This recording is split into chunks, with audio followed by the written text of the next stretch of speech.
नमस्कार मैत्रिणींनो, आज मी तुम्हाला रिकाम्या झालेल्या मसाल्याच्या बॉक्सपासून खूप सुंदर अशी उपयोगी वस्तू बनवून दाखवणार आहे। तुमच्याकडे सुद्धा असे मसाल्याचे बॉक्स रिकामे झालेले असतील तर ते फेकून न देता तुम्ही सुद्धा त्याचा असा वापर नक्की करून बघा।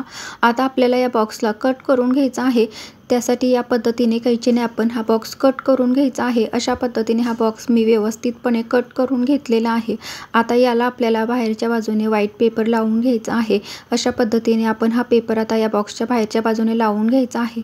तुमच्याकडे जर क्राफ्ट पेपर असेल तरी तुम्ही क्राफ्ट पेपरचा सुद्धा वापर करू शकता। अशा पद्धतीने बॉक्सला व्यवस्थितपणे आपण हा व्हाईट पेपर लावून घेतलेला आहे। आता या बॉक्सवरती आपल्याला डिझाईन करायची आहे। त्यासाठी इथे मी रेड स्केच पेन घेतलेला आहे। त्याने आपण या पद्धतीने छोटे छोटे ट्रायंगलची डिझाईन करून घ्यायची आहे। या पद्धतीचे छोटे छोटे ट्रायंगलची डिझाईन याच्यावरती मी करून घेतलेली आहे। आता या रेड कलरच्या ट्रायंगलवरती ग्रीन कलरच्या स्केच पेनने या पद्धतीने छोट्या छोट्या लाईन करून घ्यायच्या आहेत। तुम्हाला या बॉक्सवरती वेगळी कुठली डिझाईन करायची असेल तरी तुम्ही तुमच्या आवडीनुसार करू शकता। आता आपण ब्लॅक कलरचा स्केच पेन घेऊन या रेड कलरच्या ट्रायंगलवरती अशा पद्धतीचे छोटे छोटे डॉट करून घ्यायचे आहेत। डॉट करून झाल्यानंतर आता याचा उपयोग आपण कशा पद्धतीने करायचा आहे ते सुद्धा बघायचं आहे।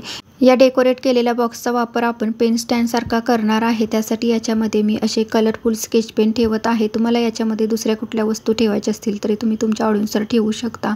रिकाम्या झालेल्या मसाल्याच्या बॉक्सचा असा वापर तुम्हाला सुद्धा आवडला असेल तर तुम्ही सुद्धा त्याचा असा वापर नक्कीच करून बघा आणि असेच व्हिडिओज बघण्यासाठी चॅनलला सबस्क्राईब करून घ्या। थँक्यू।